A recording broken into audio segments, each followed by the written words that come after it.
Lubang Jepang merupakan sebuah terowongan asing dari galian yang dibuat oleh warga Indonesia yang ditawan dan dipaksa oleh Jepang supaya bekerja atau rumusa. Proyek ini terjadi pada kisaran pada tahun 1942 untuk kepentingan pertahanan militer Jepang.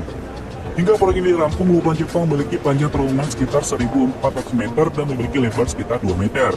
Meski menurut versi lain, terowongan ini memiliki panjang sekitar 80 meter dan menjadi terowongan terpanjang di Asia Tenggara. Mulanya terowongan ini diperuntukkan untuk keperluan menyimpan perbekalan makanan militer Jepang.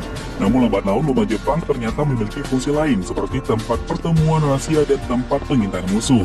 Dan di dalam lubang tersebut terdapat 21 lorong kecil dengan berbagai fungsi seperti ruang amunisi, lubang pelarian, lubang mata-mata hingga ruang penjara. Saking panjang dan luasnya lubang ini, ada beberapa pintu masuk ke dalam lubang Jepang ini. Di antaranya terletak pada kawasan Narsianok dan Taman Panorama tersebut.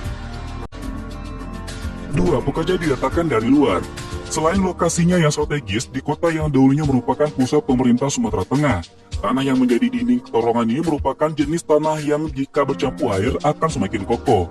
Bahkan gempa yang mengguncang Sumatera Barat pada tahun 2009 lalu tidak banyak merusak struktur terowongan.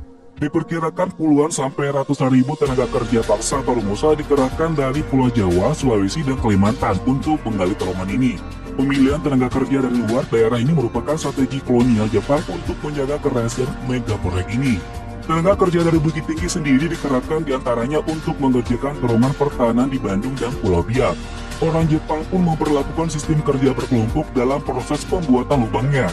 Setiap kelompok berjumlah sekitar 15 orang diperintahkan bekerja keras hingga batas kemampuan mereka. Setelah mereka mati karena kelelahan atau kelaparan, maka mereka akan dibuang.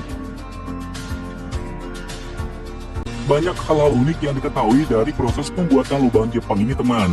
Nah, menurut informasi kita dapat dari pemandu, bahwa hal yang paling unik dari pembuatan lubang Jepang adalah tidak diketahuinya oleh masyarakat Bukit Tinggi itu sendiri pada waktu itu. Masyarakat Bukit Tinggi hanya tahu bahwa ada Jepang yang sedang menjajah pada waktu itu, tapi mereka tidak tahu bahwa Jepang sedang membuat lubang Jepang di kota Bukit Tinggi. Dan hal aneh lainnya yang ditemui saat proses pembuatan lubang Jepang yang bersih dan cepat ini adalah penyiksaan. Sebuah ruangan dengan luas sekitar 2 meter kali 1,5 meter. Di dalam ruangan terdapat tulisan warna merah bertuliskan dapur. Nah, rupanya teman, dapur yang dimaksud bukanlah untuk tempat memasak. Di tempat ini ada 2 lubang kecil, satu di atas untuk pengintaian dan satu lubang lagi di bawah yang kala itu difungsikan untuk membuang jenazah para pekerja paksa dan tawanan perang yang mati akibat penyiksaan kejam tentara Jepang. Di 4 sisi dinding dapur terdapat guratan-guratan. Nah, rupanya teman, dapur lubang Jepang ini bukanlah dapur pada umumnya, melainkan tempat untuk penyiksaan atau lebih tepatnya memutilasi tubuh para buruh paksa yang sakit atau para tawanan perang lalu dibuang ke Narsianok seperti layaknya sampah. Gak bisa dibayangkan ya, penyiksaan dan pembunuhan ribuan orang yang dilakukan oleh tentara Nippon. Tak ayal, kisah horor ini membuat kita bergidik dan tanpa diperintah pun bulu kuduk kita pun berdiri.